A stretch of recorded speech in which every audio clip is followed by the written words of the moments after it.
اور حوا، ان دونوں کو جب اللہ اولاد دیتے تھے تو جڑوا اولاد دیتے تھے، ایک بیٹا ایک بیٹی، ایک بیٹا ایک بیٹی، ایسے 20 جوڑے دیے اللہ نے۔ کتنے؟ 20 جوڑے۔ اور نکاح کا اس طرح اصول بنایا تھا کہ پہلے جوڑے کے ساتھ جو لڑکی آئی وہ دوسرے جوڑے کے لڑکے کے ساتھ نکاح کرے گی، اور پہلے جوڑے کا جو لڑکا ہے وہ دوسرے جوڑے کی لڑکی سے۔ جھگڑا ہی قابل اور حابیل کا اس پر ہوا تھا۔ حابیل کے ساتھ جو بیٹی پیدا ہوئی وہ خوبصورت تھی، اور قابل کے ساتھ جو بیٹی پیدا ہے، حابیل کے ساتھ جو بیٹی پیدا ہوئی وہ دکھنے میں تھوڑی 19-20 تھی، اور قابل کے ساتھ جو بیٹی پیدا ہوئی وہ دکھنے میں بڑی خوبصورت تھی، تو نکاح میں حابیل کے جانے والی تھی۔ آدم علیہ السلام سے یہ کہنے لگے نہیں، میرے ساتھ جو بچی پیدا ہے میں اسی سے نکاح کروں گا۔ آدم علیہ السلام نے کہا نہیں، شریعت ہے۔ تو اس نے کیا کر دیا؟ نعوذ باللہ، حابیل کو قتل کر دیا، مارے حسد کے کہ اس کو خوبصورت لڑکی کیسے جا رہی ہے۔ تو پھر یہ ان کے جوڑوں سے اولادیں پیدا ہوئی، پھر بڑھتے گئے، پھر یہ دنیا اتنی بڑی ہے۔ تو جس کی بنیاد آدم اور حوا ہے، جب ایک مرتبہ اللہ پاک نے فرمایا ڈرو، پھر دوسری مرتبہ اللہ کہہ رہے وَاتَّقُوا اللَّهَ الَّذِي تَسَاءَلُونَ بِهِ وَالْأَرْحَامَ، اور ڈرو اس اللہ سے جس کے واسطے سے تم ایک دوسرے سے مطالبہ کرتے ہو۔ ایک بار اور کہہ رہے اللہ ڈرو، تقوی اختیار کرو اس اللہ سے جس کے واسطے سے تم مطالبہ کرتے ایک دوسرے سے۔ نہیں بولتے ہیں ارے اللہ کے واسطے نکو کرو، ارے اللہ کے مانگنے والے فقیر کس کے نام پر مانگتے؟ اللہ کے نام پر دے دو، انہی کو واسطہ بناتے۔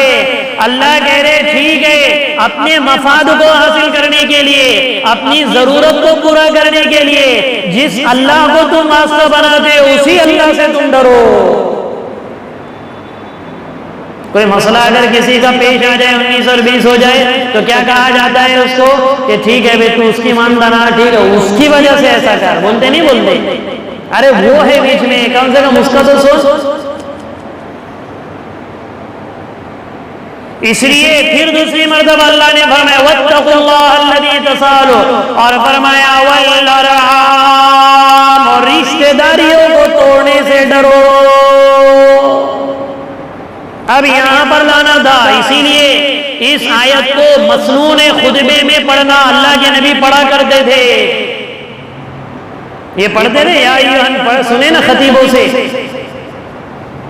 رشتے ناتوں کو توڑنے سے بھی بچو، صلہ رحمی کا حکم ہے، رشتے ناتے توڑنے کا عذاب ہے۔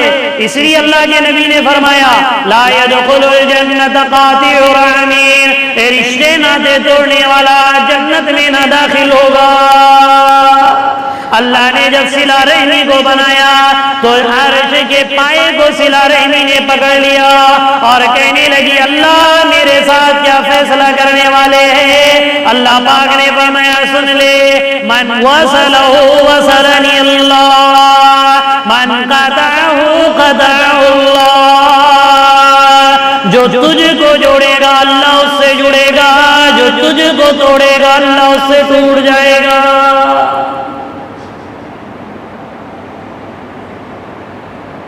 اور صلہ رحمی کیا ہے؟ سب سے بڑی صلہ رحمی ماں باپ کے ساتھ، پھر باپ کا خون اور ماں کی رحم، یعنی کیا مطلب؟ صلہ رحمی ماں کی طرف سے ماموں اور خالہ۔ ارے سمجھ میں آ رہی بات؟ ماں باپ تو ہے ہی ہے، ان کے علاوہ بولو نا ماموں اور خالہ، اور باپ کی طرف سے چاچا اور پھوپھی، چاچا پھوپھی ماموں خالہ، ان سب کے ساتھ صلہ رحمی ہے۔ توڑنی ہے، ورنہ بات بات پہ رشتہ داری توڑے، بات بات پہ رشتہ داری توڑے، جان کے دشمن بن گئے۔ یہ غیروں میں ہے، مسلمانوں میں نہیں ہے۔ صلہ رحمی کی اہمیت ہے، اسی لیے اللہ کے نبی نے فرمایا من احب ان یبسط له فی رزقی وینسى له فی عمری، جو کوئی یہ چاہتا ہے کہ اس کے رزق میں برکت دے دی جائے اور اس کی عمر کو بڑھا دیا جائے. فَلْيَصِلْ رَحِمَهُ، اسے چاہیے کہ وہ صلہ رحمی کرے. ہر آدمی چاہتا ہے میرے رزق میں برکت ہو. ارے چاہتے نہیں چاہتے؟ دعائیں لے، تعویذیں لے، یہ لے، لیکن بہنوں کو دینا، ماں باپ پر خرچ کرنا، بھائیوں کو لگانا یا پھوپھیوں کو لگانا یا ماموں کو دینا، دیکھو کتنوں میں صلہ رحمی ہے.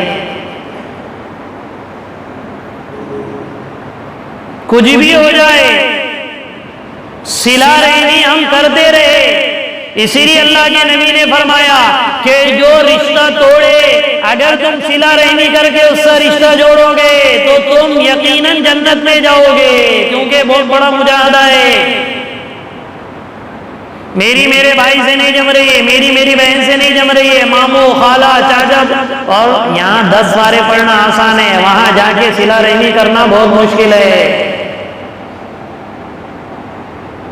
اس لیے اللہ کہہ رہے والارحام، صلہ رحمی، رشتہ ناطے توڑنے سے ڈرو. آگے چونکہ عورتوں کے، یتیموں کے حقوق ہے تو پہلے اللہ تیار کرا رہے کہ یہ تو اپنے نہیں، تم دوسروں کے ساتھ بھی بھلائی کرو، دوسروں کے ساتھ بھی تم صلہ رحمی کرو. رشتے ناطے نہ توڑو، ورنہ رشتہ قطع کرنے والا جنت میں نہیں جائے گا.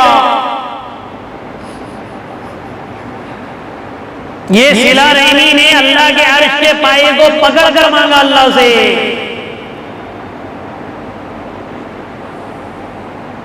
اور ماں باپ کے ساتھ صلہ رحمی تو ہے ہی. اللہ کے نبی سے پوچھا گیا یا رسول اللہ بہترین صلہ رحمی کیا ہے؟ اللہ کے نبی نے فرمایا تیرے ماں باپ کے گزر جانے کے بعد ان کے دوست احباب کے ساتھ اچھا سلوک کر، یہ بہترین صلہ رحمی ہے. وہ ابا کے زمانے میں تم آتے تھے، ٹھیک ہے اب نہ کو آتے جاؤ، نہیں کیا ان کا تو انتقال ہو گیا، ایسا بولتے لوگ. وہ تم کوئی بڑی بڑھیا عورت گھر میں آئے، وہ تم امی کے ٹائم پہ آتے تھے، اب کیا ہے ان کا تو کچھ رہ نہیں. یا پھر عورتوں کو سمجھاتے، دیکھا ہوں آگے بڑی ہوئی ہیں، آگے وہ بڑی ہوئی ہے، ابا امی کو تو انہوں نے کھائے اب اور آ رہے ہو.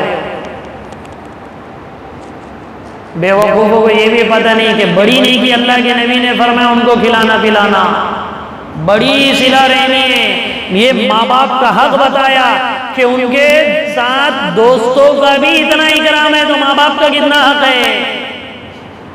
اس لیے مفسرین محدثین نے لکھا ہے کہ اگر ہمارے ماں باپ کہیں سفر میں بھی گئے اور ہماری ماں کی سہیلی اور ہمارے باپ کا دوست بھی اگر گھر میں آئے تو ماں باپ کی طرح ان کا اکرام کرو.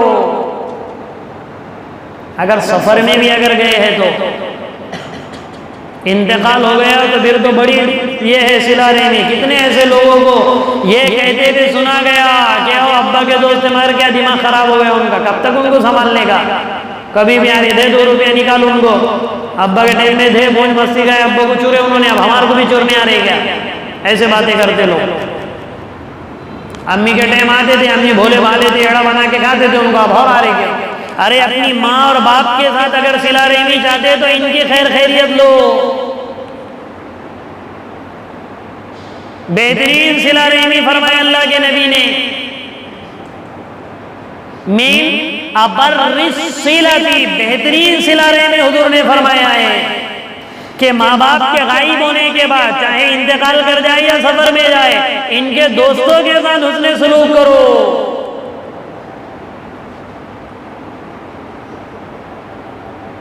اس لیے صلہ رحمی کا حکم ہے کہ والارحام، اس اللہ سے ڈرو جس کی وجہ سے تم مطالبے کرتے ہو، اور صلہ رحمی یعنی رشتے ناطے کو توڑنے سے بھی ڈرو.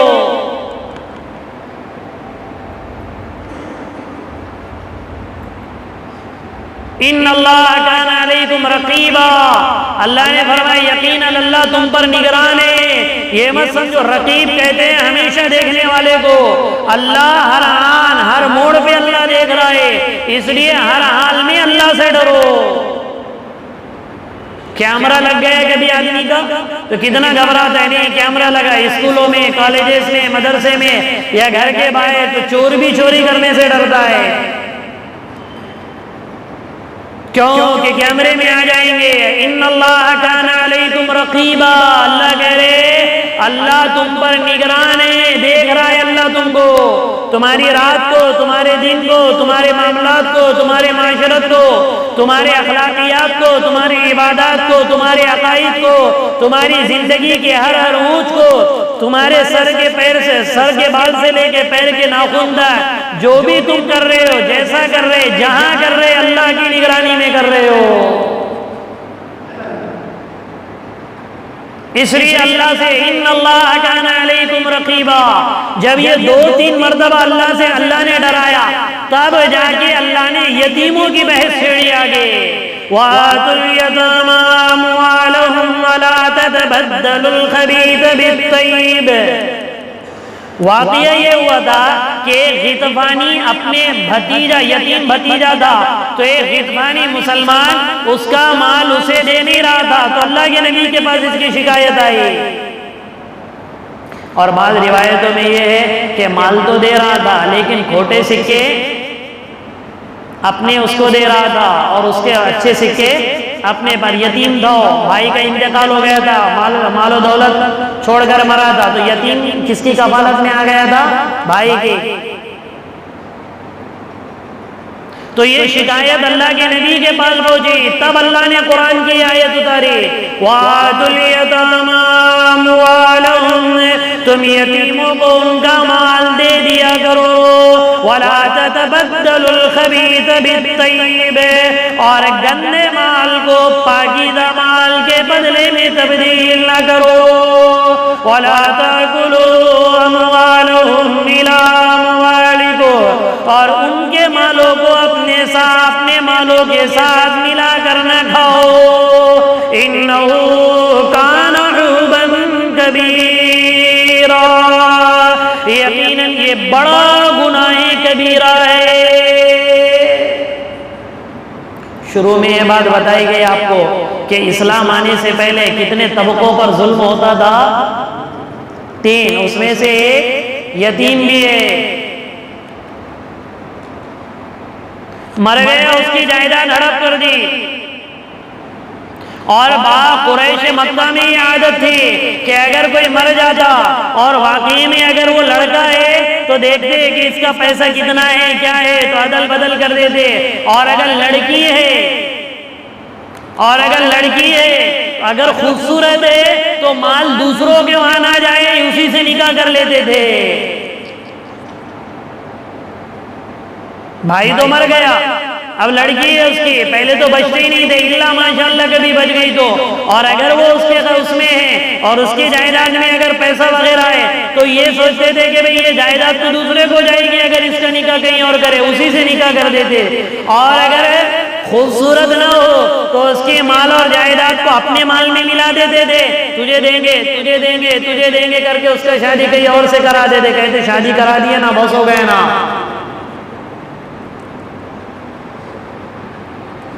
ہوشیار قسم کے جو لوگ ہوتے ہیں نا، وہ ایسے ہی مال کو ختم کر دے. اسی لیے یتیم کہتے تنہا کو.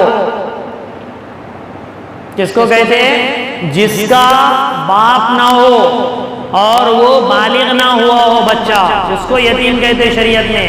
ورنہ یتیم تو بہت سے جن کے باپ نہیں ہے، ماں نہیں، ان کو یتیم.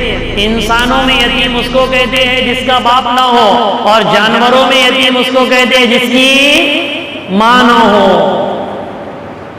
انسانوں میں یتیم اس کو کہتے ہیں جس کا باپ نہ ہو، اور جانوروں میں یتیم اس کو کہتے ہیں جس کی ماں نہ ہو.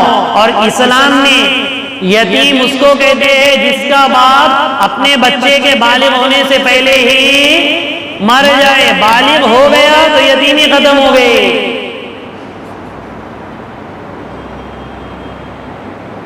اور اللہ کے نبی نے یتیم کے بھی فضائل بیان کیے اور اس کے حقوق بیان کیے. کیونکہ جناب محمد الرسول اللہ صلی اللہ علیہ وسلم نے بھی یتیمی کی زندگی گزاری ہے. آپ نے وہ دن دیکھے گے یتیم کی زندگی کیسی ہوتی ہے. اس لیے منع کیا گیا کہ اگر اپنی اولاد ہے اور کوئی یتیم بچہ کھڑا ہوا ہے تو اپنی اولاد کے سر پر بھی شفقت سے ہاتھ نہ پھیرو. کہیں وہ یتیم بچے کے دل میں گزن سے پہنچ جائے اور اسے اپنے باپ کی یاد آ جائے. اسی لیے اللہ کے نبی نے فرمایا انا وکافل الیتیم کہاتین، میں اور یتیم کی کفالت کرنے والا جنت میں ان دو انگلیوں کی طرح ہوگے.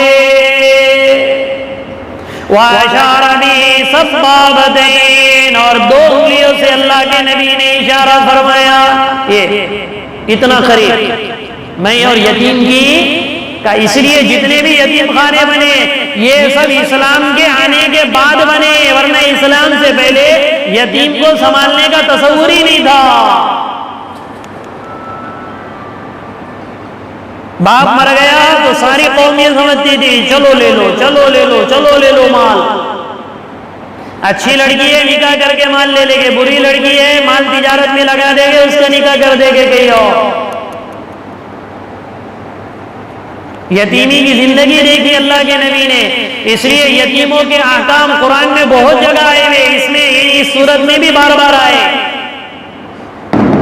اور اس کی ایک وجہ بھی ہے، یتیموں کے احکام اللہ نے قرآن میں اس لیے بھی بیان کیے کہ صحابہ کرام میں بھی یتیم بچے بہت زیادہ، کیونکہ صحابہ جاتے تھے اللہ کے دین کو قائم کرنے کے لیے اور وہیں پہ اپنی قبریں بنا دیتے تھے. تو پھر یتیموں کے کیا مسائل ہو گئے، ان کو اللہ نے قرآن میں ذکر کیا.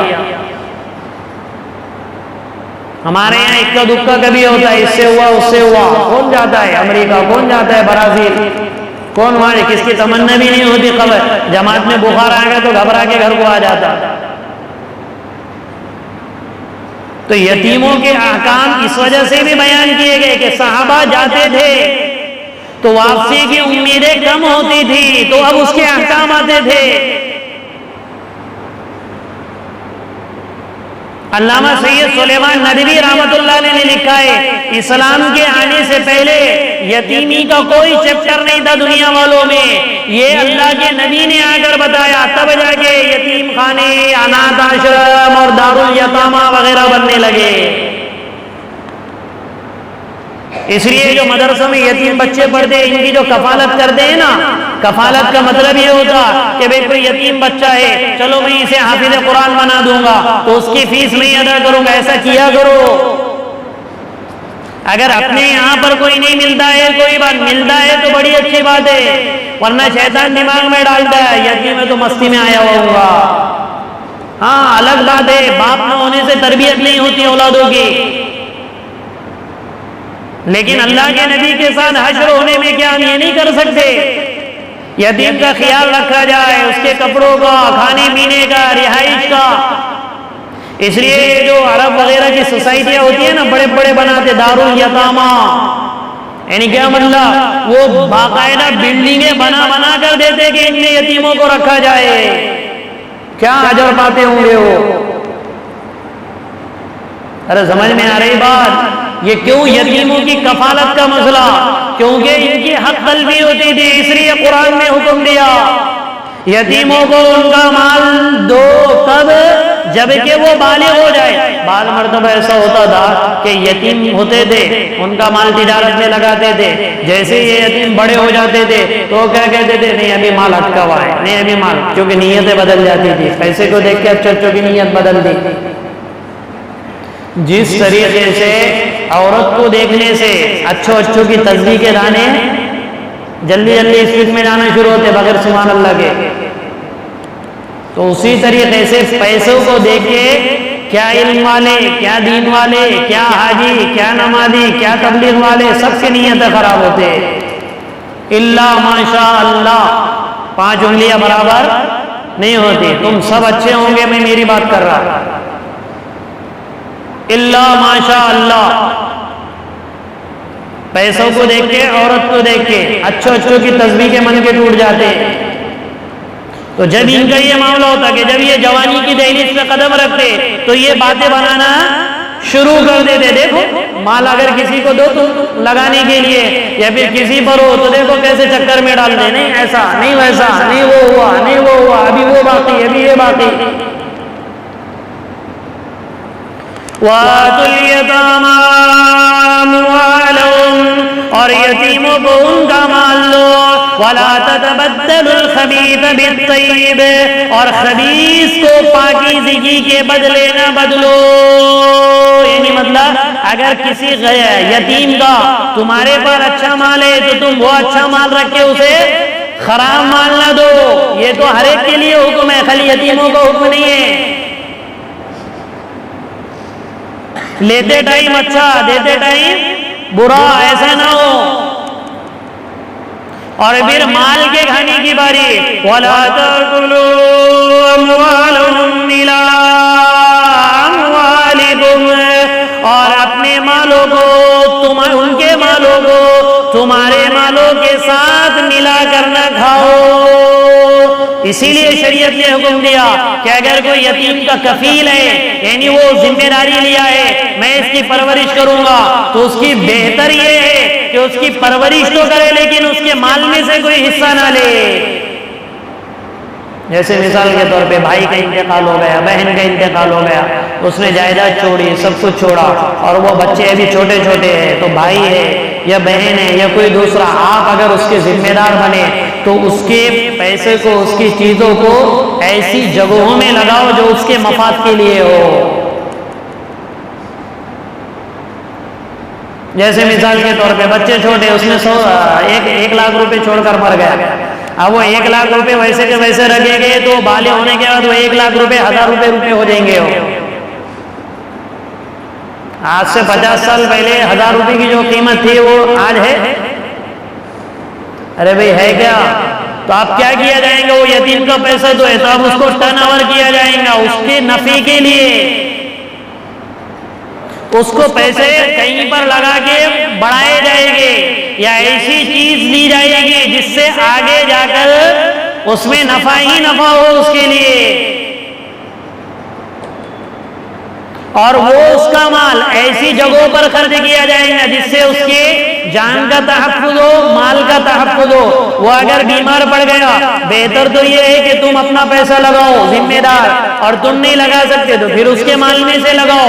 اب یہاں سے دوا خانے میں جانے کے لیے جو رکشے کا خرچ ہوگا، شریعت یہ کہتی ہے بہتر یہ ہے کہ خرچ تم کرو، گھر کے دوا خانے کے پیسے اس کے مال میں سے دے رہے ہو۔ اور اگر وہ پیسہ بھی اگر ہم نے دیا تو وہ تو بہت اعلیٰ بات ہو گئی، یتیم کی کفالت۔ ہمارے زمانے میں یہ مسائل اس لیے سمجھ میں نہیں آتے کہ بہت کم ہوتے ہیں کسی کو یتیمی کا داغ لگتا ہو،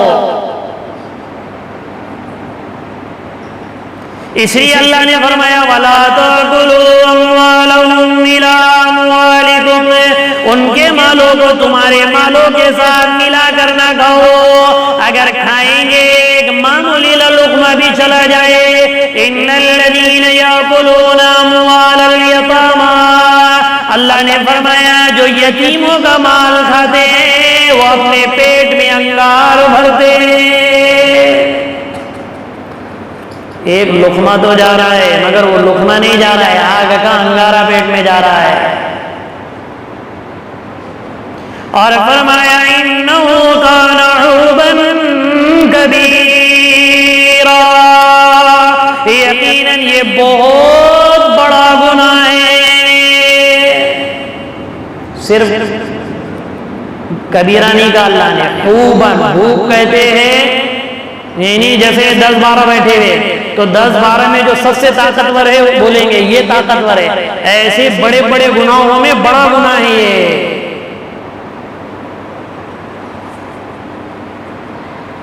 اس لیے یتیم کے لیے شفقت ہے، مال اگر ملا ہے تو اس کے مفاد میں لگایا جائے، مال اگر، اور وہ تو نیتوں کو کون جانتا ہے؟ اللہ ہی بہتر جانتا ہے کہ پیسہ کہاں لگا رہا ہے۔ اور یہ جو کرتے تھے نا قریش مکہ، یہ عرب میں ایک معمول تھا کہ اگر اس کو کسی اور کے نکاح میں کبھی دے دیں گے تو جائیداد چلے جائیں گے، تو اپنے ہی نکاح میں رکھتے تھے۔ بعض مرتبہ ایسی عورتوں کو جن کے پاس مال یعنی یتیمی کی زندگی اور لڑکیاں گزارتی تھے تو اپنے نکاح میں صرف اس نیت سے رکھتے تھے کہ وہ مال بھی مجھے مل جائے، یعنی مال کی بنیاد پر نکاح کرتے تھے تو آگے جا کے وہ نکاح ختم ہو جاتے تھے۔ لڑائیاں شروع ہوتی. اس لیے اگلی آیت میں اللہ نے فرمایا وَإِنْ خِفْتُمْ أَلَّا تُقْسِطُوا فِي الْيَتَامَى، اگر تمہیں اندیشہ ہو اس بات کا کہ تم یتیموں کے بارے میں انصاف نہ کر سکو گے، یتیم لڑکیوں کے بارے میں، تو کوئی بات نہیں، تم ان سے نکاح نہ کرو، دوسری عورتیں تمہارے لیے فَانْكِحُوا مَا طَابَ لَكُم مِّنَ النِّسَاءِ مَثْنَىٰ وَثُلَاثَ وَرُبَاعَ، اگر یتیموں میں تمہیں ظلم اور زیادتی کا اندیشہ ہے تو پھر دوسری عورتیں جو بھی تمہیں اچھی لگے دو سے نکاح کرو، یا 3 سے نکاح کرو، یا 4 سے نکاح کرو، یہ اجازت ہے. لیکن وہ یتیم سے تمہاری زمین ہی نہیں، مال کی بنیاد پر کر رہے اور ظلم اور زیادتی اس پر کر رہے. شریعت کہہ رہی ہے بہتر ہے ایسی عورت رکھنے سے تم 4 نکاح دوسرے کر دو. اسی آیت سے جواب نکلا ہے 2 نکاح 3 نکاح 4 تک کی شریعت نے اجازت دی ہے.